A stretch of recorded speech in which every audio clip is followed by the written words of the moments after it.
রোজার মাসে রোজা যখন শুরু হয় কিছু স্পেশাল আমল আছে 5 মিনিটে বলছে শোনেন। হ্যালো আমার দিকে এই জায়গায় ওদিকে দেখছেন, এদিকে এদিকে প্লিজ আমার দিকে খেয়াল করুন। 5 মিনিটে রমজান মাসের আমল বলছি, মানে গোটা রমজানটা আপনি কি করে কাটাবেন শুনবো ইনশাআল্লাহ।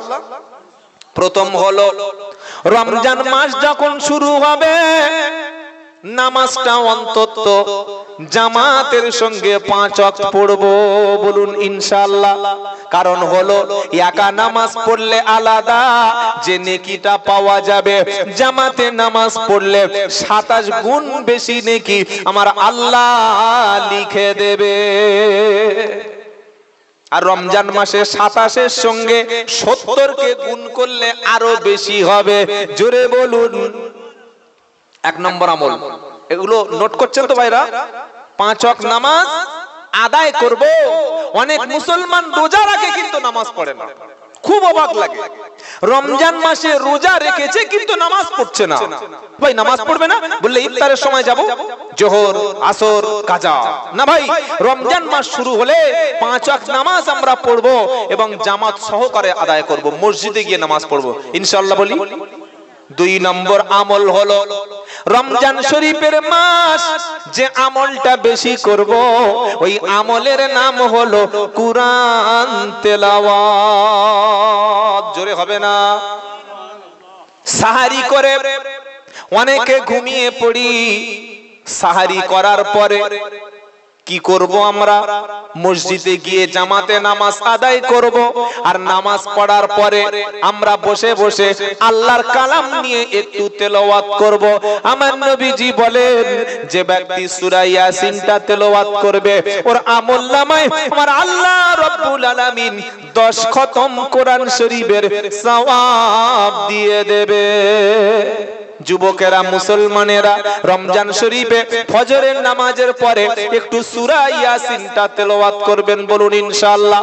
রমজান মাসে বেশিরভাগ কাজ আমাদের বন্ধ থাকে, যখন কাজ থেকে ফারিগ হবেন বাড়িতে না বসে থেকে মসজিদে গিয়ে বসবেন আর ইমাম সাহেবের কাছে রমজান মাসে 1টা মাস সময় দিয়ে আল্লাহর কালামটা শিখে নেবেন ইনশাআল্লাহ বলুন। এখনকার ছেলেদের মাথা, এদের মেমোরি, এদের এক্সপেরিয়েন্স, এরা অনেক ডেভেলপ, এদের স্মৃতি শক্তি অনেক বেশি। এই যে যুবক ছেলেরা এসেছে এরা মনে করছে কোরআন মনে হয় খুব বিশাল কঠিন। আমার আল্লাহ বলছে না, ওয়াল্লাকাদ ইয়াসসারনাল কুরআনা লিযিকর ফাহাল মিন মুদ্দাকির। আমি আল্লাহ কোরআন পড়া, কোরআন মুখস্থ করা এটাকে সহজ করে দিয়েছি। কে আছো এসো কোরআন থেকে শিক্ষা গ্রহণ করবে, জোরে বলুন সুবহানাল্লাহ। ইমাম সাহেবের কাছে বসবেন আর বসে কোরআনটা সহি করে শিখে নেবেন। যুবকেরা সকলে বলুন ইনশাআল্লাহ। 2 নম্বর আমল। 3 নম্বর আমল হলো বাড়ির মহিলারা যে ভুলটা করে, রান্না বান্না করে নিয়ে দেখছে এখনো 3 ঘন্টা ইফতারের বাকি আছে, একটু সিরিয়াল দেখি, একটু ভালো ভালো বইগুলো দেখি, কানে হেডফোন দিয়ে একটু গান শুনি, টাইম পাস করি। না না, কোরআন যদি নিজে না পড়তে পারো মোবাইলের মাধ্যমে অন্তত কাবা শরীফের ইমাম কারি আব্দুর রহমান সুদাইস, কারি আহমদ ইউসুফ আল আজগারি, কারি আব্দুল বাসিতের কোরআনটা চালিয়ে দিয়ে চুপচাপ করে অন্তত বসে বসে শুনুন। আল্লাহ তাআলা কোরআন শুনলেওয়ালা ব্যক্তির জন্য অনেক রহমত করবে। বললে আবার কোত্থেকে আবিষ্কার হলো? তো কোরআন বলছে ওয়া ইদা কুদি আল কুরআনু ফাসতামিউ লাহু ওয়া আনসিতু লাআল্লাকুম তুরহামুন। 9 নম্বর পারা 14 নম্বর পৃষ্ঠা 12 নম্বর লাইনে 204 নম্বর আয়াত, সূরার নাম আরব। আল্লাহ বলছেন বান্দা যখন কুরআনুল কারীম তেলাওয়াত হবে তুমি চুপচাপ থাকো, ধীর স্থির ভাবে শোনো। আশা করা যায় আল্লাহর রহমতটা তোমার উপরে নাজিল হবে। বেশি বেশি করে কোরআন তেলাওয়াত করবেন ইনশাআল্লাহ বলেন। সারা দিন যেই সুযোগ পাচ্ছেন কোরআন নিয়ে বসে যাবেন ইনশাআল্লাহ। 4 নম্বর আমল হলো রমজানের মধ্যে ইফতারের পূর্বে দোয়া কবুল হয়। সুবহানাল্লাহ। ইফতারের পূর্বে কি হয়? দোয়া কবুল হয়। আর আমরা ইফতারের পূর্বে বাড়ির মেয়েরা বেশিরভাগ রমজানের খাবারটা নিয়ে ব্যস্ত থাকি। চপ, মুড়ি, বেগুনি, ফুরুলি, তারপরে বিভিন্ন রকম শরবত, রুয়াবজা, কত খাবারের মানে পুরো প্লেটটা খাঞ্জা সাজিয়েছে। এক মাস ইফতার করে রোজার শেষে বডি চেকআপ করতে গেছে, রোজার পরে আরো 6 কেজি বেড়েছে। তার মানে আল্লাহকে বলছে, আল্লাহ তুমি যে দুপুরে খেতে দাও নাই, ইফতারে এমন খাবো একদম ডবল করে দেবো। কি বলছি বুঝতে পারছেন না? এটা রোজা না। ইফতারের পূর্বে আমরা সামনে ইফতার নিয়ে জাহান্নামের ভয়ে, আযাবের ভয়ে নামাজ কাজা হয়ে গেছে, জিনা করেছি, মিথ্যা বলেছি, হারাম মাল খেয়েছি, এর জন্য ইফতারকে সামনে নিয়ে দোয়া করব। কারণ ইফতারের পূর্বে মুমিন ব্যক্তির দোয়া আমার আল্লাহ কবুল করেন। জোরে বলুন। আর এই সময়টা মানুষ সবচাইতে বেশি ওয়াকাজগ্রস্ত করে। কেউ ফোনে অনলাইন গেম খেলছে, কেউ বসে বসে 4-5 জন বড় নিমের দাঁতন একটা ভেঙে নিয়েছে, গাছ থেকে গাছ উপড়ে নিয়েছে, নিয়ে একদম দাঁতে ধাত দিচ্ছে। করে নাকি করে না? করে কি করে না? রমজান মাসে নিমের মেসওয়াক করা যায়, কাঁচা হোক আর শুকনো হোক করা যায়। তাহলে ইফতারের পূর্বে আমরা কি করব? দোয়া করব ইনশাআল্লাহ। বলেন বলেন ইনশাআল্লাহ। মাগরিবের নামাজের পরে বেশি বেশি সুন্নাত আর নফল পড়বেন। আর তারাবির নামাজটা প্রত্যেক দিন তারাবি ইমাম সাহেবের পিছনে জামাতে আদায় করবেন। সকলে বলুন ইনশাআল্লাহ। আর ইমাম সাহেবকে বলবেন যেন 8 ঘন্টা তারাবি শেষ করে দেয়, তাই তো? কি বলছেন? হ্যাঁ হ্যাঁ বা না বলবেন তো? 8 ঘন্টা বেশি গেছে, 20 মিনিট হলে ভালো হয়। এটা নামাজ না। আমি একাধিকবার একাধিক জলসায় বলেছি, বাংলার জমিনে যে তারাবির নামাজ হয়, এই তারাবির নামাজ মসজিদের ওই ছাদ পর্যন্ত উঠবে না, কবুল হওয়া দূরের কথা। মসজিদের কিছু চিটিং বা সেক্রেটারি আছে, হারামখোর ক্যাশিয়ার আছে। ইমাম সাহেবকে বলছে, ও হুজুর তোমার তো আর বউ নাই, ওসব চিন্তা নাই। 9:20 নামাজ শুরু হচ্ছে, 8টা 8:30টায় শুরু হচ্ছে, যেন 9:30 পর্যন্ত তারাবি সুন্নত বেতের দোয়া খয়ের করে খেয়ে ঘুমোতে পারি। তুই শালা বার হনা মসজিদে এসছিস কেন চিটিংবাজি করতে? এটা মসজিদ তোর বাপের ঘর না ইমাম সাহেবের বাপের ঘর?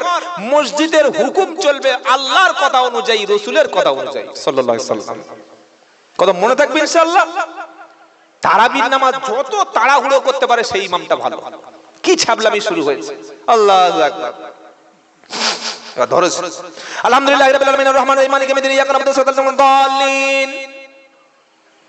4টে ফেরেশতা এসে 4টে জানলা দিয়ে জানলা ভেঙে চলে গেছে।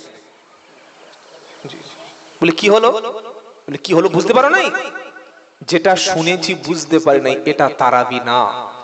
তারাবির নামাজ ধরে ধরে থেমে থেমে সময় বেশি লাগে লাগুক, যত বেশি সময় দেবে সহি করে ওয়ারাতিলিল কুরআনা তারতিলা, থেমে থেমে তারাবির নামাজ আদায় করব বলুন ইনশাআল্লাহ।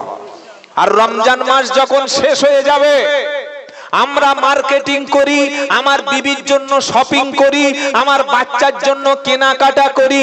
ইমামের বউ বাচ্চা আছে, তার বাবা মা আছে, ওই ইমাম সাহেবটাকে রমজানের শেষে অন্তত 1005 টাকা বোনাস দেবেন।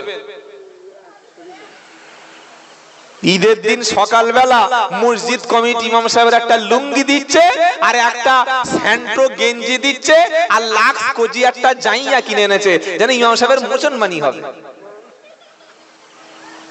ইমাম সাহেব বলছে, কি ভাই এসব কি হচ্ছে? বলে আমরা বিদায় করছি মসজিদ থেকে। তুমি শালা ছাগল একটা, তুমি ছাগল। তোমার ছেলের পোশাকটা 10 দিন আগে কিনলে, তোমার বিবির শাড়িটা 15 দিন আগে কিনলে, তোমার শাড়ির ড্রেসটা 12 দিন আগে ঈদের আগে কিনে নিলে, আর ইমাম সাহেবের বিবি বাচ্চা ফোন করে বলছে, কই গো এবছর কাপড় দেবে না? ছেলে বলছে, আব্বা ঈদ তো আর 3 দিন 2 দিন বাকি আছে, জামা করবে না? এটা বলে কি বলে না? পশ্চিম বাংলার অধিকাংশ মসজিদ কমিটি ইমামদের তো ঠকাচ্ছে। অন্তত রমজান মাসে 1000-5 টাকা ইমাম সাহেবের বিবি বাচ্চা আছে তাদের পোশাক দেওয়ার জন্য যদি বোনাস দিত, অন্তত ইমাম খুশি হয়ে মহল্লাবাসীর জন্য অন্তর থেকে দোয়া করত। হ্যাঁ কি না বলেন? ঈদের নামাজ পড়ে বাড়ি চলে যাচ্ছে, তাও ক্যাশ বাক্সের টাকা গুনছে, গুনে গুনে গুনে 1 টাকা, 5 টাকা, 50 পয়সা, 10 টাকা খুচরো, এতটা টাকা। এরকম বড় একটা পুরাতন গামছা এনে, ও হুজুর তোমার হাদিয়া, ওটা হাদিয়া হলো, শালাও তো ভিক্ষার টাকা। খুচরো টাকা ইমাম সাহেবের কাছে, আর 500 টাকাগুলো সব ক্যাশ বাক্সে জমিয়ে দিয়েছে। করে কি করে না? নিজের ইনসাফকে প্রশ্ন করুন। আপনার মসজিদ কমিটিকে আপনি বলুন, ইমামটা 30 দিন 5 ওয়াক্ত নামাজ পড়ালো, রমজানে ভোরের বেলা ডাকলো, ইফতার করালো, সাহারি করালো, তারাবির নামাজ পড়ালো। আমরা মসজিদ কমিটি, মুসলিম মহল্লা এতই কি পঙ্গু হয়ে গেছি যে 5,000 টাকা ইমামকে এমনি 5,000 টাকা বোনাস দিতে পারি না? তার বিবি বাচ্চার জন্য, জামা কাপড়ের জন্য দিতে পারি না? এটা দেওয়া ইনসাফের মধ্যে পড়ে কি পড়ে না? মুখটা একটু খুলুন। আপনারাও কি মরে গেছেন? পড়ে। আপনাদের বলছি, সেক্রেটারির বিবেক না থাকতে পারে, ক্যাশিয়ারের বিবেক না থাকতে পারে, আপনারা প্রতিবাদ করবেন। বলুন ইনশাআল্লাহ। বলে না আমি নামাজ পড়ি না, আমি কিছু বলবো। নামাজ পড়ি না মানে? নামাজ না পড়লে আপনার তো অধিকার আছে মসজিদে, আপনি প্রতিবাদ করবেন। ইমামের উপরে জুলুম হচ্ছে, প্রতিবাদ করবেন। আর প্রত্যেকটা মসজিদ কমিটির মধ্যে কিছু পাকা চিটিংবাজ আছে যাদের কাজ হচ্ছে ইমামের পিছনে কাটি মারা। আছে না নাই? ও বসলে দোষ, শুলে দোষ, ঘুমালে দোষ, পেশাব করলে দোষ, পায়খানা করলে দোষ, হাঁটলে দোষ, বসলে দোষ। তাহলে ইমাম কি রোবট না কার্টুন? ইমাম মসজিদ থেকে তাড়াবেন না, প্রয়োজনে ক্যাশিয়ার পাল্টাবেন, মসজিদ কমিটি পাল্টাবেন, কিন্তু ইমাম পাল্টাবেন না। যোগ্য ইমামকে যে মাইনে আপনারা দেন আমার জানার দরকার নাই। যত মসজিদের লোক এসেছেন, রমজান মাস থেকে আরো 2000 টাকা ইমামকে বাড়িয়ে দেবেন। সকলে ইনশাআল্লাহ বলেন দেখি ভাই, বলেন ইনশাআল্লাহ। যদি বাড়াতে পারেন এটা ইনসাফ। আর যে পয়সা ইমামের বেতন দিচ্ছেন ওই টাকায় নামাজ হবে বলে আমি আব্দুল্লাহ জুবায়ের অন্তত বলতে পারবো না। অন্য বড় বড় মুফতি সাহেবের কাছ থেকে ফতোয়াটা লিখে নেবেন। 4000 টাকা ইমাম, 6000 টাকা ইমাম পাওয়া যায়। আল্লাহ তৌফিক দিক সকলকে ইমামের সম্মান করা, বলুন ইনশাআল্লাহ। তাহলে রমজান মাসের স্পেশাল আমল কিছু বললাম। আর আরেকটা আমল, সেটা হচ্ছে বেশি বেশি নফল সদকা করবেন রমজান মাসে। রমজানের নফল দান রমজানের পরে ওটা ফরজের সমতুল্য হয়ে যাবে। জোরে বলুন না সুবহানাল্লাহ। ইতিম মিসকিন দুস্থদেরকে একটু ইফতার করাবেন, বাড়ির পাশে যে বিধবা মা আছে তাদেরকে একটু সহযোগিতা করবেন। সকলে বলুন ইনশাআল্লাহ, বলেন ইনশাআল্লাহ। আমি অনেক কষ্ট করেছি, অনেক আপনাদের বড় ছোট কথা বলেছি। ও ভাইরা তোমরা দাঁড়িয়ে আছো কেন? এসো বসো না ভাই, এসো ভাই, ভালো লাগবে, একটু বসো প্লিজ, বসো, একটু বসো, দাঁড়াবেন একটু বসো ভাই। এই মুনাফিক যখন নামাজে যায়, যখন নামাজ পড়ে, তাদেরকে দেখলেই বুঝতে পারবেন। কি করে বুঝবো? তো ইদা কামু ইলাস সালাতি কামু কুসালা ইউরাউনান নাসা ওয়ালা ইয়াযকুরুনাল্লাহা ইল্লা কলিলা। এটা 5 পারা 20 পৃষ্ঠা 4 নম্বর লাইনের 142 নম্বর আয়াত সূরা নিসায় আছে। আল্লাহ বলেন ওয়া ইদা কামু ইলাস সালাতি কামু কুসালা। এরা যখন নামাজে দাঁড়ায়, নামাজের মধ্যে শৈথিল্য ভাব, কোনো ইচ্ছা নাই। সামনে রমজান মাস আসছে, আর এবার খেলা শুরু হবে, ক্রিকেট টুর্নামেন্ট। মাঝে মাঝে রমজান মাসে মুসলমানের ছেলেরা পকেটে ফোন নিয়ে আইপিএল খেলাটা চালিয়ে দিয়ে তারাবির নামাজ পড়তে দাঁড়িয়েছে। 4 রাকাত নামাজ পড়ছে আর একবার করে স্কোর দেখছে। এই কি আউট হলে? বিরাট কোহলি ঠিক আছে তো? উফ, যা আউট, উইকেট পড়ে গেল। নামাজের মাঝখানে চলছে 4 রাকাতের পরে। কি বলছি বুঝতে পারছেন না? 4 রাকাত নামাজ পড়ছে আর মাঝে মাঝে ফোনের স্ট্যাটাস চেক করছে। 4 রাকাত তারাবি পড়ছে মসজিদে, আর মাঝে মাঝে হোয়াটসঅ্যাপটা চেক করে দেখছে আমার মেসেজ কেউ করেছে নাকি, মেসেঞ্জারে আমার কেউ নক করছে নাকি। ইমালটা কি? মুনাফিক। নামাজে তার কোনো মনই বসে না, নামাজ তো একে পড়ে না। আর যদি বা কখনো মসজিদে ঢুকে পড়ে, তার নামাজ দেখলে আপনি হতবাক হয়ে যাবেন। আল্লাহু আকবার, তারাবি শুরু হয়েছে, কি শুরু হয়েছে বলেন? তারাবি। তারাবি 2 রাকাত নামাজ হয়ে গেল। সালাম ফিরিয়ে বলছে ইমাম সাহেব, এ কি তারাবি শুরু করেছেন? এই রকম তারাবি পড়লে তো ফজর হয়ে যাবে। এত ধীরে ধীরে কেউ পড়ায়? আপনার কি কোরআন শরীফ ইয়াদ নাই? হাই স্পিড চালিয়ে দিন, বন্দে ভারত চালিয়ে দিন, 5G গতিতে তারাবি চালিয়ে দিন। বাবাজিরা, আল্লাহওয়ালা ভাইরা, সবচাইতে যে কাজটা আস্তে আস্তে ধীরে ধীরে পড়বো, ওই কাজের নাম হলো নামাজ। আস্তে আস্তে থেমে থেমে রুকুটা ঠিক মতো, সেজদাটা ঠিক মতো, নামাজের তাসবিহগুলো ঠিক মতো আদায় করলে তবে হবে ইমানদারের নামাজ। আর নামাজের মধ্যে যদি কোনো মনের ইচ্ছা নামাজের মধ্যে না বসে, মনটা যদি উড়ু উড়ু ভাব হয়, নামাজের মধ্যে যদি মোটেও না মন লাগে, বুঝতে হবে এটা হলো মুনাফিকের নামাজ।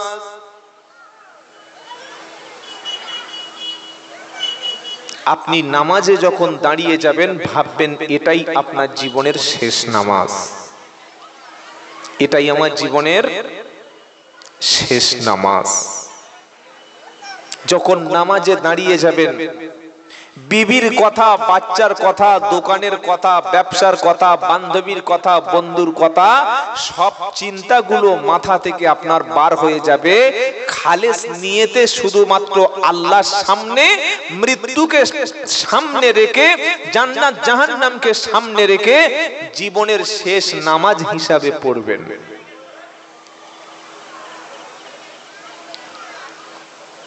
আপনার যদি রাত 10টার সময় ফাঁসি হওয়ার আদেশ হয়ে যায়, রাত 8টার সময় ফাঁসির সেল থেকে গোসল দিয়ে এনে বার করে বলছে, তো জীবনের শেষ ইচ্ছা কি রে? কি ইচ্ছা আছে বল? কিছু খাবি? খাবো না। ও বুঝতে পারে যা 2 ঘন্টা আছে, এরপর আমার দেবে। তো বলে কি ইচ্ছা আছে বল? আলহামদুলিল্লাহ, চা তো ঠান্ডা হয়ে কোল্ড ড্রিঙ্কস হয়ে গেছে। বলছে কি খাবি বল? কিছু খাবো না। কারোর সঙ্গে দেখা করবি? কারোর দরকার নাই, হালকা করে দিন। তো বলছে কি ইচ্ছা আছে বল? বলছে আমার ইচ্ছা আছে 2 রাকাত নামাজ। ক রাকাত? জোরে বলুন।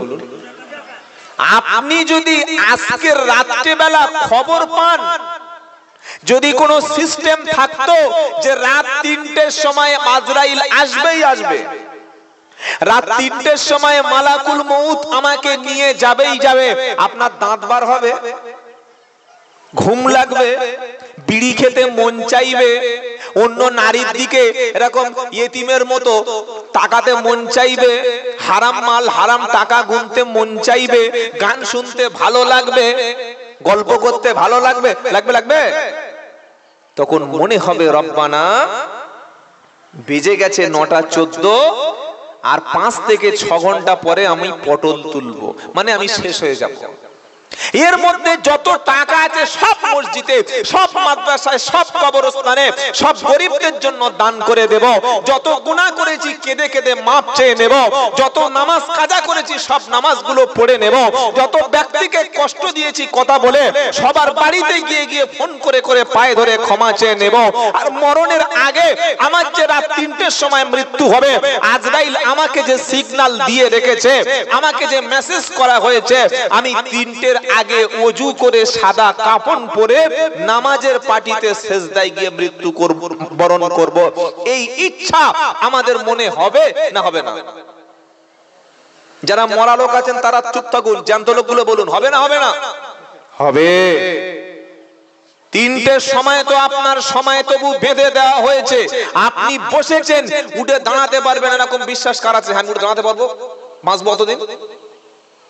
আপনি উঠে দাঁড়ানোর মতো অতদিন বেঁচে থাকবেন, গ্যারান্টি আছে? চোখের পাতা ফেলেছেন, তুলবেন, গ্যারান্টি আছে? পেশাবখানায় বসেছেন, পুরো পেশাব ক্লিয়ার করে বার হবেন, গ্যারান্টি আছে? 70 বছর বয়স হয়ে যাচ্ছে, মসজিদে রমজান মাসে ইতিকাফ থাকবে চাচা, আমার হবে না। 3 দিন থাকো মিনিমাম, 10টা দিন থাকো, মসজিদ কমিটি খাবার দেবে, মসজিদ কমিটি ইফতার দেবে, সাহারিতে মসজিদ কমিটি গরম গরম খাবার দেবে, ঈদের দিন তোমার 2000 টাকা দেব, জামা লুঙ্গি কাপড় কিনে বিদায় করে দেব। মাল বলছে আমার হবে না। আর যদি বলি ও চাচা ভালো একটা সেকেন্ড হ্যান্ড মেয়ে দেখেছি, তোমার বউ তো মরে গেছে, 3 বছর হয়ে গেছে লকডাউনে, একটা বিয়ে করবে, বলে দাঁড়া ভালো করে দাড়িটা ভালো করে শেভ করে আসি আর ভালো করে কালার করে আসি। এই হারামখোরের মরার ইচ্ছা আছে? 70 বছর বয়স হয়ে যাচ্ছে, ছাদ ফেলেছে, ছাদের উপর 1.5 ফুট করে রড ছেড়ে দিয়ে রেখেছে, তার মানে উপরে ওমাল উপরে ঠেলে উঠবে। কি বলছি বুঝতে পারছেন না? তাই মরণ যে কোনো টাইমে এসে যাবে, যে নামাজটা পড়বেন ভাববেন এটাই জীবনের শেষ নামাজ। বলুন ইনশাআল্লাহ। মাগরিবে যখন দাঁড়াবেন মনে মনে ভাববেন রব্বানা এশা পর্যন্ত আমি হয়তো বাঁচবো না। এশার নামাজটা যখন পড়বেন ভাববেন রব্বানা আমি হয়তো এশা পর্যন্ত নামাজটা পড়ে নিলাম, ফজর পর্যন্ত বাঁচবো না। ফজরের নামাজটা যখন পড়বেন ভাববেন রব্বানা জোহর পর্যন্ত হয়তো আমার হায়াত নাই। জোহরের নামাজে যখন দাঁড়াবেন মনে মনে ভাববেন রব্বানা আসরের সময় আর আমি হয়তো না আসতে পারি, কারণ হায়াত মউত কার হাতে? সকলে বলো কুল্লু নাফসিন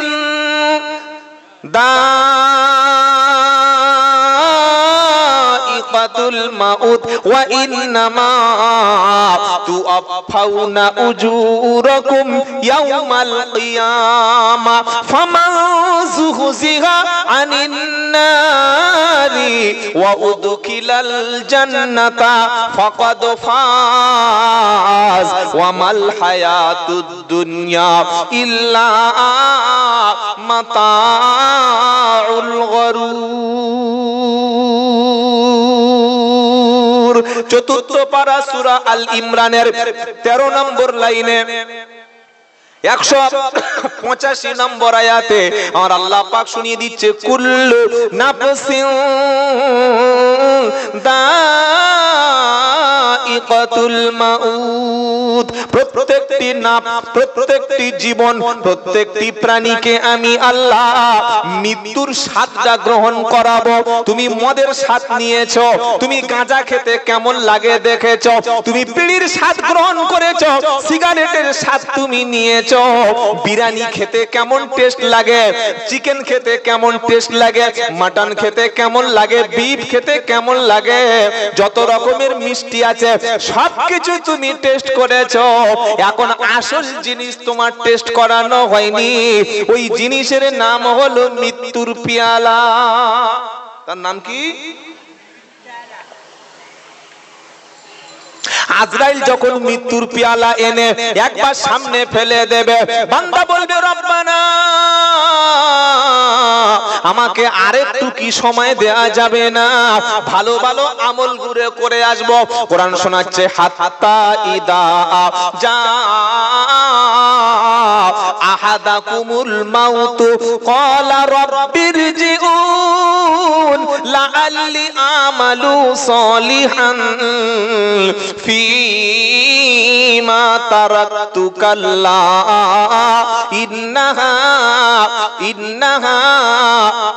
قائلها إنها كلمة هو قائلها ومن ورائهم برزخ إلى يوم يبعثون। 18 পারা 7 পৃষ্ঠা 9 নম্বর লাইনের 99 100 নম্বর আয়াত, সূরার নাম আল মুমিনুন। কোরআন শোনাচ্ছে হাত্তা ইদা জা আহাদাকুমুল মাউত। কোন ব্যক্তির যখন মৃত্যুর সময় এসে যায়, ওই ব্যক্তির জীবনে যদি কোনো ভালো আমল না থাকে, জীবনে ভালো কাজ করেছে বলে মনে হয় না, দিনের জন্য কোনোদিন সময় দিয়েছে মনে হয় না, আল্লাহর জন্য কোনো একটা কাজ করেছে মনে যখন পড়বে না, জীবনে কোনোদিন নামাজের কাতারে তো ছিলাম না, জীবনে রমজান মাসে রোজা করার সুযোগ হলো না, জীবনে কলেমা তো পড়ার সুযোগ পাই নাই, মৃত্যু যখন চোখের সামনে দেখতে পাবে বান্দা তখন বলবে যে রব্বির জিউন, আল্লাহ আমাকে আরেকবার ফিরিয়ে দাও, আর কিছুটা সময় আমার হাতে দাও, আর কয়েকটা বছর সুযোগ দাও। আল্লাহ রোজা এবার রেখে দেব, তারাবি পড়বো, সাহারি খাবো, ইফতার করব, আল্লাহ নামাজ কাজা করব না, মিথ্যা বলবো না, সুদ খাবো না, ঘুষ খাবো না, পুরো একদম বড় পীর আব্দুল কাদের জিলানী হয়ে যাব। আমার আল্লাহ বলবে কাল্লা, কখনো নয়, কখনো না, ইন্নাহা কালিমাতুন হুয়া কাইলুহা, এটা তো তোর মতো চিটিং বাজের মুখের কথা। 60 বছর 62 বছর হায়াত দিলাম, 42টা বছর আমি তোকে দেখে নিয়েছি, রমজান মাসে একটা দিনও সাহারি হলো না, ইফতার তারাবি হলো না, 45 বছর বয়স ছিল, জীবনে কোনোদিন কোরআন খুলে দেখার সুযোগ হলো না। মরণের সময় মরণের কষ্টে আজরাইলকে দেখে হায়াত চাইলে হায়াত কিন্তু দেওয়া হবে না। আমি আল্লাহ তোর মৃত্যুটা এখনই নিয়ে নেব, আর মৃত্যুর কষ্টটা তোমাকে দেখিয়ে দেব। কোন মৃত্যু? যে মৃত্যু থেকে তুমি পালানোর চেষ্টা করতে। এরকম বড় একটা সাপ, বুঝলেন, কামড়ালেই সঙ্গে সঙ্গে মানুষ মারা যায়। আপনাদের ওই সাপ কি বলে? কেউটে সাপ, জানেন না?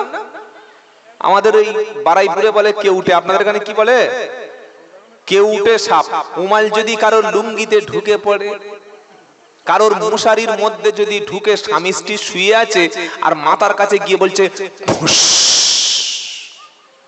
কেমন লাগবে গো? কত বড় পীর সাহেব আর কত বড় ওলি ও সাপের কাছে গেলে বুঝতে পারা যাবে পীরের কেরামতি কত আছে। যদি একটা সাপ দেখা পায়, এবার বসে বসে জিকির করো, তবে তো দেখবো পীর সাহেব। এটা বলতা দেখলে ছুট মারে, ওনাকে সাপের সঙ্গে লড়াই করবে। কি বলছি বুঝতে পারছেন না? বলতা দেখলে ছুট মারছে, দৌড়াচ্ছে, মৌমাছি চাকে ঘা দিয়েছে, মুখে গামছা জড়িয়ে ছুটে পুকুরে ঝাম মারছে, একটা বিছে বিছানায় ঢুকেছে, 6 ইঞ্চি বিছে, ওই দেখে বিছানা ঝাড়ছে, ওনাকে সাপের সামনে বসে মুরাকাবা করবে।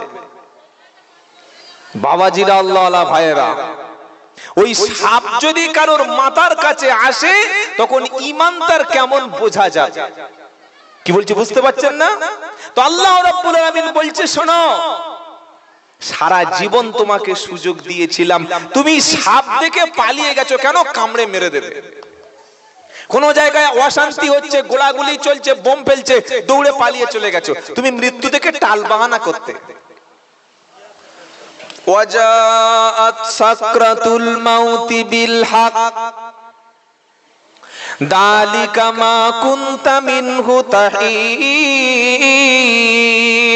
একবার বেশি করে পড়া নিয়ে যাও। ওয়াজাআত সাকরাতুল মাউতি বিল হক যালিকা মা কুনতা মিনহু তাহিদ। এটা 26 পারা 18 পৃষ্ঠা 5 নম্বর লাইন সূরা কফ। এর পরে যদি আল্লাহ দেখে না ভয় লাগে তাহলে আর কোনো বাঁচার রাস্তা নাই। ওয়াজাআত সাকরাতুল মাউতি বিল হাক্কি যালিকা মা কুনতা মিনহু তাহিদ। আল্লাহ বলছে, এই সেই মৃত্যু, যে মৃত্যু থেকে, যে মরণ থেকে তুমি পালানোর চেষ্টা করতে, টাল বাহানা করতে, মরার হাত থেকে বাঁচার জন্য অজুহাত তুমি পেশ করতে, এই মৃত্যু তোমার সামনে দাঁড়িয়ে গেছে, এখন পালানোর রাস্তা।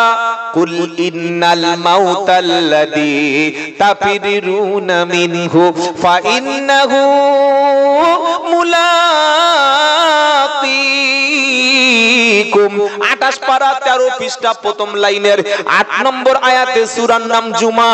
কুল ইন্নাল মাউতাল্লাযী তাফিরুনা মিনহু, আমার আল্লাহ বলছেন বলো তুমি মৃত্যু থেকে পালানোর চেষ্টা করছো, মৃত্যু থেকে তুমি চতুর্দিকে পালিয়ে যাওয়ার চেষ্টা করছো, মৃত্যু থেকে বাঁচার চেষ্টা করছো, অথচ মৃত্যু তোমার সঙ্গে মুলাকাত করবে, মৃত্যু তোমাকে ঘিরে নেবে, সেদিন পালানোর সুযোগ পাবে না। তুমি যে মরবে দুপুর 2টোর সময়, সকালবেলা জানতে পারবে না।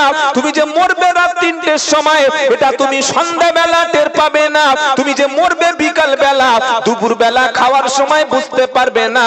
আর সামনে যখন মৃত্যু আসবে 1 সেকেন্ড সময়ে তোমাকে বাড়ানো হবে না। ফাইদা যা আজালুহুম লা ইস্তাকিরুনা সাআতাও ওয়ালা ইস্তাকদিমুন।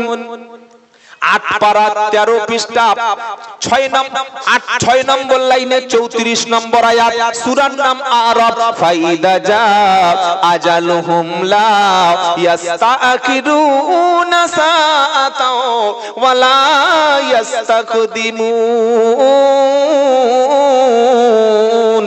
আমার আল্লাহ বলছে যখন যার মৃত্যুর সময় হয়ে যাবে, তোমার বয়স কম বলে 2 বছর বাড়িয়ে দেব এমন সুযোগ থাকবে না। তোমার মুখে দাড়ি ওঠে নাই বলে 1 ফুট দাড়ি হওয়া পর্যন্ত হায়াত দেব এমন সুযোগ দেব না। তুমি নাপাক অবস্থায় সকাল হলো, গোসল করার সময় তোমার দেব না। তুমি পেশাব করে পানি নিলে না, পবিত্র হয়ে ওযু করে গোসল করে পাক্কা মুসাল্লি সাজবে এমন সুযোগ তোমার হাতে আমি আল্লাহ দেব না। তুমি জুমার নামাজ কাজা করেছো, কাজা নামাজ পড়ার সুযোগ দেব এমন তোমার হবে না। টাটকা মানুষ, যুবক মানুষ রমজান পাওয়ার পরে যখন তুমি রোজা রাখতে পারলে না, আর সামনে বছর রমজান পর্যন্ত বাঁচিয়ে রাখবো এমন সুযোগ তোমার সামনে আসবে না। ফাইদা জা আজালুহুম লা ইস্তাকিরুনা সাআতাও ওয়ালা ইস্তাকদিমুন। সময় বাড়ানো হবে না, আবার সময় কমানো হবে না। আল্লাহর নির্দিষ্ট সময় মতো যেতে হবে, আল্লাহর ডাকেই সাড়া দিতে হবে। কোন অজুহাত জোরে বলুন চলবে না। তোমার মাথায় যদি আমি আল্লাহ বজ্র আঘাতে মৃত্যু লিখে রাখি, তুমি যতই চেষ্টা করো না ওটাই হবে না। ওয়া ইউসাব্বিহুর রাদু বিহামদিহি ওয়াল মালাইকাতু মিন খিফাতিহি ওয়া ইউরসিলুস সাওয়াইকা ফায়ুসিবু বিহা মান ইয়াশা ওয়া হুম ইউজাদিলুনা ফিল্লাহ ওয়া হুয়া শাদীদুল মিহাল। 13 পারা 13 পৃষ্ঠা 13 পারা 9 পৃষ্ঠা 13 নম্বর লাইনে 13 নম্বর আয়াত, সূরার নাম রাদ। কোরআন শোনাচ্ছে ওয়া ইউসাব্বিহুর রাদু বিহামদিহি ওয়াল মালাইকাতু মিন খিফাতিহি। আমি আল্লাহ আসমান থেকে যখন বজ্রপাত করি, মেঘে মেঘে ঘর্ষণ লেগে যখন প্রচন্ড শব্দ হয়, আর আগুন যখন ছিটকে দুনিয়ায় ছিটকিয়ে দি, যখন বজ্র আঘাত যখন জমিনে ফেলি, আমি আল্লাহ বয়স দেখি না, হিন্দু মুসলমান দেখি না, সাদা কালো দেখি না, পীর মুরিদ আমি দেখি না, ডাক্তার মাস্টার ইঞ্জিনিয়ার উকিল এসব আমি দেখি না। সবে 1 ছেলের বাপ কিংবা 2 ছেলের মা মাথায় বাজ ফেলে মেরে দেওয়ার জন্য ওসব কিছু দেখি না। ওয়া ইউরসিলুস সাওয়াইকা ফায়ুসিবু বিহা মান ইয়াশা। আমি আল্লাহ যাকে খুশি তাকে তুলে নি, যাকে খুশি তার মাথায় বজ্র আঘাত করি। এটা আমার ইচ্ছায় হয়, তোমাদের ইচ্ছায় হবে না। নিজের ইচ্ছায় মরবই বলে বসে আছে। এখন 60 বছর বাঁচবো, সবে তো 20। এই বয়সটা একটু এনজয় করি না। আমার দাদু 60 বছর, আমার নানা 60 বছর, আমার আব্বা 60 বছর, আমার বংশের সবাই 60 বছর বাঁচে। বিছানায় শুয়েছে রাত 3টের সময়, দেখছে পুরো ঠান্ডা। মা বলছে বাবা ও সাদ্দাম, সাদ্দাম রে, ও সাদ্দাম। ও যে কখন দম বার হয়ে গেছে, গিয়ে সাদা হয়ে গেছে, মালের খবর নাই। দরজা ভেঙে খুলে দেখছে কানে হেডফোন, আর মালটা হিন্দি গান চালিয়ে বেশ মস্তিতে শুনছিল। কি বলছি বুঝতে পারছেন না? রাতে যখন ঘুমাচ্ছিল একটা MP3 হিন্দি গান চালিয়ে দিয়ে, দুই কানে ব্লুটুথ দিয়ে, আর আরামসে শুনছিল। জানালাটা হাফ খুলে রেখে উপরের সিলিং ফ্যানটা চালিয়ে দিয়ে, আর সুন্দর করে বালিশে মাথা দিয়ে ঘুমাচ্ছিল। ফেরেশতা এসে ওই ব্লুটুথ অবস্থায় নিয়ে চলে গেছে। কি অবস্থায় বলো? ব্লুটুথ অবস্থায়। কিছু কিছু মুসলমান দেখি রাত্রি বিড়ি ছাড়া ঘুমায় না। আস্তাগফিরুল্লাহ। নামাজি লোক রাত্রি বিড়ি টানছে, সুসুর সুসুর করে টেনে ঘুমোচ্ছে, আর মাথার কাছে এক বান্ডিল রেখে দিয়েছে, ঘুম দিয়ে উঠে আগে ওইটা ধরাবে। আজরাইল এসে দেখছে বিড়ির বান্ডিল, বলছে ও আল্লাহ, এই মালটার কোথায় নিয়ে যাব? বললে যে আগুন দিয়ে মুখে আগুন দিয়ে শুয়েছিল, ওই আগুনের দিকে নিয়ে যা। কি বলছি বুঝতে পারছেন না? বাবাজিরা, আল্লাহ ভাইরা, আল্লাহর নবী বলেছেন যখন যার মৃত্যু হবে, এই মৃত্যুর সময় যদি মৃত্যুর সময় তোমার যে অবস্থায় মৃত্যু অবস্থায় যে অবস্থায় তুমি মরণ বরণ করবে, কিয়ামতের দিন ওই অবস্থায় তোমার আল্লাহর সামনে তুলব। আচ্ছা, এই কথাটা কি মনে থাকবে সারা জীবন? আজকের যত জলসা শুনেছেন বা শুনবেন সব ভুলে যান। সবগুলো ভুলে গিয়ে খালি একটা কথা শুনে বাড়ি যাবেন। কি কথা বললাম? যে অবস্থায় আমার মৃত্যু হবে, ঠিক ওই অবস্থায় আল্লাহর সামনে আমার বিচার হবে। কথাটা মুখস্থ করাতে পেরেছি না আমি ব্যর্থ হয়েছি? আরেকবার বলুন, খেয়াল মন। এখানে এদিকে এত কথা বলছে কারা? মেয়েরা। মেয়েরা কথা বলছে? মেয়েরা কথা বলছে না হিঁসড়েরা কথা বলছে? মেয়েদের গলার আওয়াজ কোনোদিন বাইরে যায়? দেখবেন আপনি ওই মেদিনীপুর যাবেন, মুর্শিদাবাদ যাবেন, 20 কিলোমিটার 30 কিলোমিটার গিয়ে রাস্তার মাঝখানে টোল ট্যাক্স পড়ে। ক্যানিং থেকে ট্রেন ধরবেন, যাদবপুর যাবেন, বাঘাযতীন যাবেন, পার্ক সার্কাসে যাবেন, বেদবেড়ে পার করে দেখবেন 8-10টা ভাজা ভাজা মেয়ে উঠেছে। তাদের যা চেহারা, তাদের যা ব্লাউজের ফিগার, আর তাদের যা লিপস্টিক আর মুখের যা মেকআপ, যে কোনো ইয়ং ছেলে দেখলে ভাববে আল্লাহ, জান্নাতের হুর নাকি। কিন্তু ওর মধ্যে কিচ্ছু নাই, ওটা ফেক মাল। তারপরে দাও 10 টাকা, দাও 10 টাকা। কি হলো? এত সুন্দর মেয়ে 10 টাকা চাইছে কেন? এই 10 টাকা দে দেবী। মাথায় হাত বুলুচ্ছে, পিঠে হাত বুলুচ্ছে, আরো কত জায়গায় হাত বুলিয়ে দিচ্ছে। টাকা নেয় না? নেয় না। এদের নাম কি ভাই? ধরে ফেলেছেন তো? হিজড়েদের গলা বাইরে যায়, মেয়েদের গলা বাইরে যায় না। রাস্তায় হিজড়েদের দেখতে পাওয়া যায়, মেয়েদের দেখতে পাওয়া যায় না। মেলায় হিজড়েরা যায়, কোনো মেয়েরা যায় না। মাজারে হিজড়েরা যায়, কোনো মেয়েরা মাজারে যায় না। বলে হুজুর, আপনি আমাদের মেয়েদের বউদের হিঁচড়ে বলছেন? আমি বলবো কেন? এই গ্রামে ইমাম সাহেব যদি থাকে, যারা 5 ওয়াক্ত নামাজ পড়ে, যারা হাজী সাহেব, যারা মুফতি সাহেব, গ্রামের আলেম উলামা হাফেজ কারি, তাদের বিবির মুখ, তাদের বিবির বউদের পিঠের ব্লাউজের পিঠের অংশটা, তাদের পেটের অংশটা, তাদের মুখে দাঁত কেলানো হাসিটা, তাদের ওড়া ওড়া মাথায় যে সুন্দর এরকম খোপ করে চুলের যে একটা সুন্দর উঁচু করে বাঁধে, ওইটা পাড়ার কোনো ছেলে দেখেছে? হ্যাঁ না কিছুই বলেন। আলেম হাফেজ মুফতি ইমাম সাহেব, তাদের বাড়ির বিবিদের চেহারা, সৌন্দর্য, বডিটা, কত কেজি মাংস পিঠে আর পেটে আছে, এটা পাড়ার কেউ দেখেছে? হ্যাঁ না বলুন না। কথা বলে না? দেখেছে? আপনি দেখেছেন? ইমাম সাহেবের বউ মুখ দেখেছেন? ইমাম সাহেবের বউর মুখ দেখেছেন? তো ওটাই তো আমি বলছি। চুল পেকে গেছে কি তা বলে মাথার ঘি পেকে গেছে নাকি? কি বুঝলেন? যারা প্রকৃত ইমানদার মুমিন ব্যক্তি এ কাজ তারা করে না। তবে আলহামদুলিল্লাহ এখনকার যুবক ছেলেরা ও দাড়ি রাখুক আর না রাখুক, মাল খাক আর না খাক, এখন দেখছি ছেলেদের মধ্যে একটা সুন্দর জিনিস, বউগুলোকে অন্ত বোরকা পরিয়ে বাপের বাড়ি নিয়ে যাচ্ছে। হ্যাঁ না বলে? কচিমুদ্দিন চাচা, ফয়জুদ্দিন কাকা, হারাধনের বাবা, এদের কি হয়েছে? এদের বউগুলো পিঠ পেট সব খোলা কেন? তাই শোনাচ্ছিলাম, হিজড়েদের মুখ সবাই দেখে, মেয়েদের মুখ কেউ দেখে না। নারী তো সে মাথা থেকে পা পর্যন্ত ঢেকে রাখে, যে নারী তো সে যার কণ্ঠটা স্বামী ছাড়া কারোর জন্য হাসে না। আর আমাদের বাড়ির মেয়েগুলো যদি ননদ আসে বাড়িতে, যদি দুলাভাই আসে, ভাড়াভাই আসে, স্বামীর বন্ধু যদি আসে, এমন দাঁত বার করে হেসে চা করে দেবে যেন 20 বছর তার সঙ্গে ঘর করেছে। সংসারে আগুন এমনি এমনি লাগছে।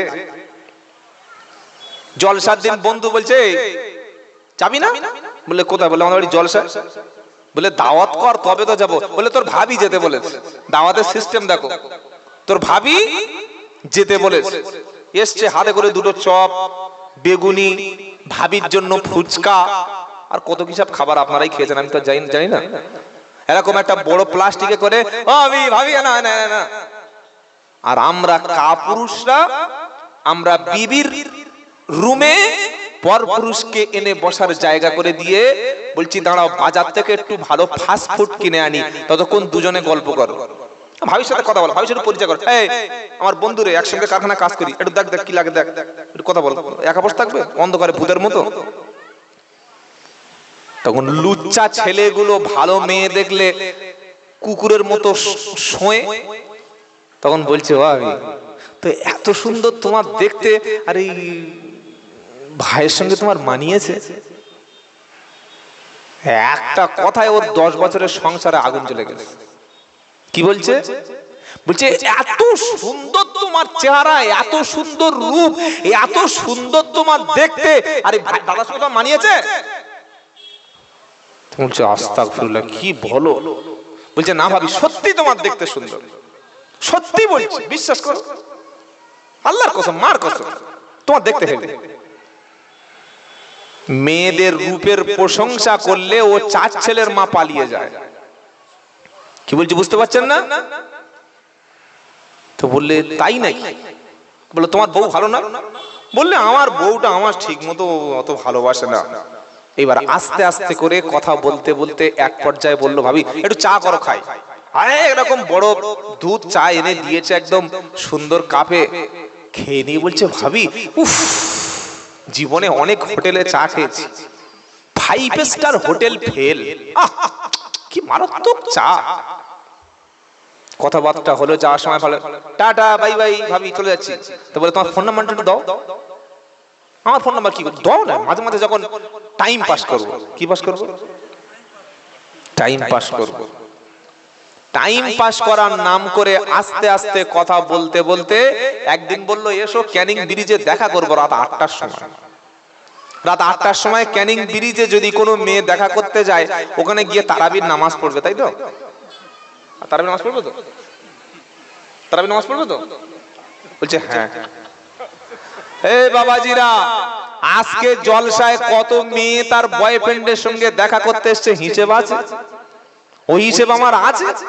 আমি তো এখানে বলছি বাবারা, মারা গেলে আল্লাহর জান্নাতে 72টা হুর পাওয়া যায়। ছেলেরা বলছে হুজুর রাখো তোমার হুর, যে টাটকা মাল আমি পেয়েছি হুর বহুদূর। এমনি এমনি কি আর এখানে বসছে না? ওদের মনের খবর তো জানি। ওরা কেন বসবে? আল্লাহ আমাদের ছেলেদেরকে যেন হেদায়েত নসিব করেন, বলুন আমিন। তাই আমি আব্দুল্লাহ জুবায়ের পায়ে দুটো ধরে বলছি, যুবক ছেলেরা, তোমার বাড়িতে যদি বড় বোন থাকে, তোমার যদি মেয়ে থাকে, তোমার যদি স্ত্রী থাকে, ওই স্ত্রী শুধুমাত্র রূপ সৌন্দর্য আল্লাহ তোমার জন্যই সৃষ্টি করেছে। কোন ইতর ছুঁচো বাঁদর কুকুর যেন তোমার বিবির মুখটা, তার হাসিটা, তার চুলটা, তার দেহটা ভোগ করা দূরের কথা, তার দিকে তাকানোর মতো সুযোগ না পায়, সেই পরিবেশ যদি তৈরি করতে পারো তবেই তোমার স্ত্রীকে নিয়ে বাড়ির বাইরে বার হবে। আর সেই পরিবেশ যদি না থাকে, আপনার স্ত্রীকে আপনি ঘরের মধ্যে রাখবেন, তাকে মর্যাদা দিয়ে সম্মানের সঙ্গে রাখবেন। সকলে বলুন ইনশাআল্লাহ, জোরে বলুন ইনশাআল্লাহ। মুসলমানের মেয়ে কখনো বাইরে যায় না, আর বাইরে গিয়ে যারা ফেরি করে বেড়ায় ওরা হিঁচড়ে, ওরা মুসলমান না, এটা মাথায় রেখে দেবেন। শোনাচ্ছিলাম মরণের সময়, আমাদের সময় যখন এসে যাবে, ওই মরণের আগে আপনি বসে বসে ভাবুন যে কতটুকু প্রস্তুতি আমি নিতে পেরেছি। আমি তোমার আল্লাহর কাছে যাব, আমি আমার রবের সঙ্গে দেখা করতে যাব, আমি আমার আল্লাহর সামনে যেদিন সাক্ষাৎ করব, সেদিন আল্লাহ যদি জিজ্ঞাসা করে, বান্দা তুমি সারা জীবন সুযোগ পেয়ে আমার জন্য কি এনেছো বলো, তুমি আমার জন্য কটা সেজদা দিয়েছো বলো, তুমি আমাকে খুশি করার জন্য কতবার গরিব মানুষকে দান সদকা করেছো বলো, বান্দা তুমি আমার খুশির জন্য কত রাত জেগে তাহাজ্জুদ পড়েছো বলো, বান্দা তুমি আমাকে খুশির জন্য কতবার মসজিদে গিয়ে সেজদা দিয়েছো বলো, বান্দা সামনে রমজান শরীফের মাস এসেছিল, তুমি রমজান মাসে রোজা করে আল্লাহকে রাজি খুশি করতে পেরেছো কি বলো। আমার নবী বললেন, রমজান মাস পেয়ে যারা, রমজান মাস পেয়ে যারা রোজা করে নিজের গুনাহ মাফ করে নিতে পারলো না, ওরা ধ্বংস হোক, ধ্বংস হোক, ধ্বংস হোক, ওদের ব্যাপারে আমি নবী আমার কোনো দায়িত্ব নাই। সেজন্য উপস্থিত যারা এসেছেন, উপস্থিত বৈঠকের মুসলমানেরা, রমজান শরীফের মাস আর কয়েকদিন পরে, 4-5 দিন 6 দিন পরে শুরু হবে। এখান থেকে নিয়ত করে নিই, সারা বছরের সমস্ত গুনাহগুলো, অপরাধগুলো আমি আমার একটা মাসে সিয়াম, কিয়াম, তারাবি, তাসবিহ, তাহলিল, জিকির, তাহাজ্জুদ পড়ে আমার আল্লাহকে আমি এমন রাজি করে যাব যে আমি মরলে যেন মুসলমান হতে পারি। জোরে বলুন সুবহানাল্লাহ। আর আল্লাহ চান বান্দা মুসলমান হয়ে ফিরে আসুক। কি হয়ে? ইয়া আইয়ুহাল্লাযীনা আমানুত্তাকুল্লাহ। আচ্ছা, এই যে বড় বড় কথা বললাম, আপনারা খুব কষ্ট পেলেন তাই তো ভাই? কষ্ট পাননি? যার গেছে তার গেছে, যার অপারেশন হয় সেই জানে। ইয়া আইয়ুহাল্লাযীনা আমানুত্তাকুল্লাহ হাক্কা তুকাতিহি ওয়ালা তামুতুন্না ইল্লা ওয়া আনতুম মুসলিমুন। 4 পারা 2 পৃষ্ঠা 3 লাইন 102 নম্বর আয়াত, সূরার নাম আল ইমরান। সেজন্য যুবকদের বলি, ভাই তোমরা বাংলা কোরআনটা একটু পড়ো। আর কতদিন মূর্খ হয়ে বসে থাকবে? 400-500 টাকা দিয়ে একটা জলসা থেকে যাওয়ার সময় বাংলা কোরআন কিনে নিয়ে যাও। যখন একটু সময় পাবে, আমার আল্লাহ কি বলেছে, আল্লাহর কোরআন কি বলেছে, ওটা নিজের ভাষায় পড়ার চেষ্টা করো। বাড়িতে একটা বাংলা কোরআন যদি থাকে, প্রতিদিন 5 মিনিট 10 মিনিট তুমি পড়ো, ইনশাআল্লাহ তুমি হেদায়েত পেয়ে যাবে। জোরে বলুন সুবহানাল্লাহ। আমার আল্লাহ শোনাচ্ছেন, ইয়া আইয়ুহাল্লাযীনা আমানুত্তাকুল্লাহ, ঈমানদারেরা আমার আল্লাহকে ভয় করো, ভয় করার মতো ভয় করো। আর মুসলমান না হয়ে যেন মরো না। মুসলমান না হয়ে মরলে কবরও কিন্তু নেবে না। যখন একটা মানুষ মারা যায়, আমরা গোসল দিই, জানাজা পড়ি, কাফন পরাই, ভালো করে আতর মাখাই, চোখে সুরমা দিই, কানে কর্পূর দিয়ে কবরে যখন লাশটাকে রাখি, সুন্দর একটা দোয়া বলি। কি দোয়া? বিসমিল্লাহি ফি সাবিলিল্লাহি ওয়া আলা মিল্লাতি